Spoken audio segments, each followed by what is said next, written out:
7 गलतियां बताई है कंगाल होने की। ये गलती अगर आपने भी करी है तो जिंदगी में कितना भी पुण्य करोगे उसका फल नहीं है। आज की कथा को लिखकर रखना, शायद तुम्हारी जिंदगी संवर जाए। लिंग पुराण में 7 गलतियां बताई है व्यक्ति को बर्बाद होने की। पहली गलती है, उसमें से अगर आप स्वीकार कर रहे हैं ये गलती तो समझ लो कि गलती आपने करी है। गंगा जल तो बुलवाया टैंकर भरकर, 21,000 बेलपत्र भी समर्पित कर रहे हो। आप मंदिर के अंदर बैठ गए, दर्शन करने वाला आता रहा, किसी को अंदर प्रवेश नहीं दिया। आप गंगा जल चढ़ाते रहे, आप बेलपत्र चढ़ाते रहे, आप स्वयं पूजन करते रहे, और दूसरा व्यक्ति ना जाने किस भाव से, किस रूप में आकर भगवान की सेवा करना चाहता था। पंडित जी ने आपके चक्कर में उसको जल नहीं चढ़ाने दिया, पंडित जी ने आपके चक्कर में उसको बेलपत्र नहीं चढ़ाने दिया। पहली गलती यह हो गई कि भगवान के भक्त को भगवान से दूर कर दिया गया। अब उठा लो श्रीमद् भागवत कथा।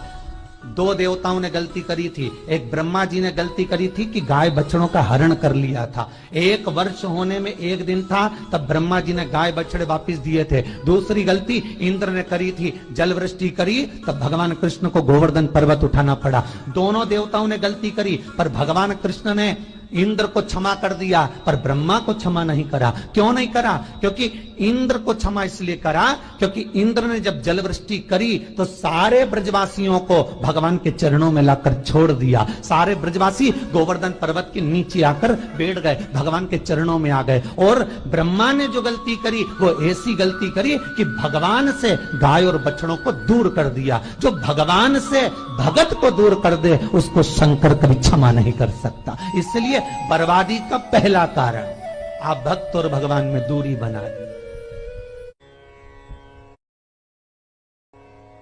दूसरा कारण, भगवान की जब पूजन कर रहे हो, 21,000 बेलपत्र चढ़ा रहे हो, गंगा का जल चढ़ा रहे हो, चंदन चढ़ा रहे हो, अबीर चढ़ा रहे हो, गुलाल चढ़ा रहे हो, तो तुम्हारे भीतर ये अहंकार, जब तुम पूजन करके उठो तो उठते समय तुम्हारे भीतर अभिमान नहीं होना चाहिए कि मैंने जो अनुष्ठान करा उसके बराबर कोई नहीं कर सकता।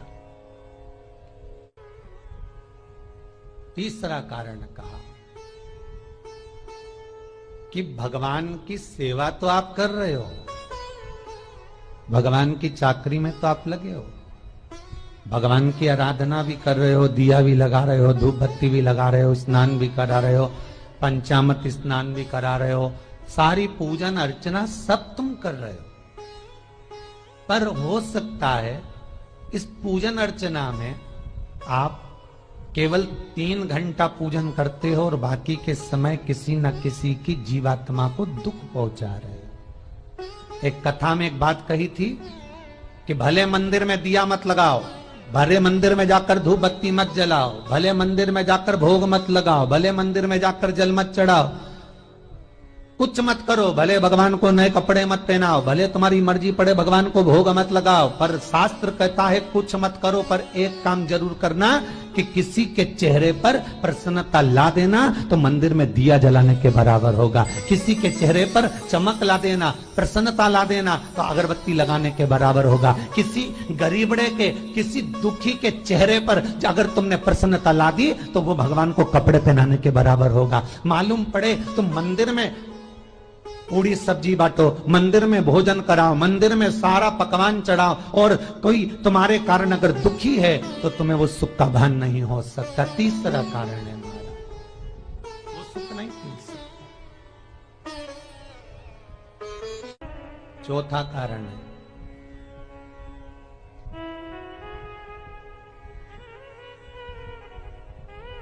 महाराज,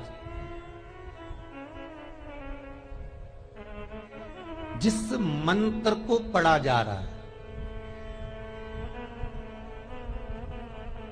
जिस मंत्र का स्मरण किया जा रहा है,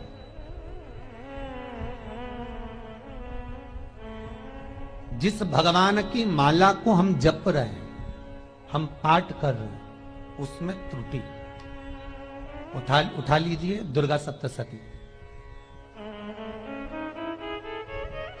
दुर्गा सप्तशती का हिंदी अनुवाद में एक थोड़ा सा दृष्टांत दिया है, आपको मालूम होगा।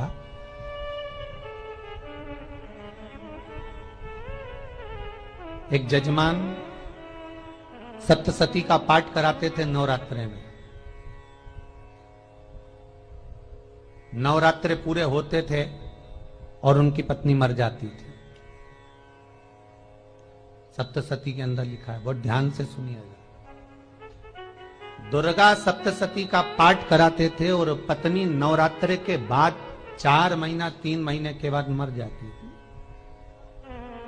बहुत दुखी था सेठ।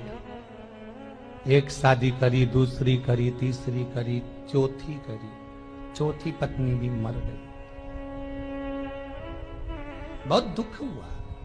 आज वो गुरुजी के पास चले गया, गुरुदेव, गुरुजी, गुरुदेव, गुरुदेव। गुरुजी बोले क्या हो गया?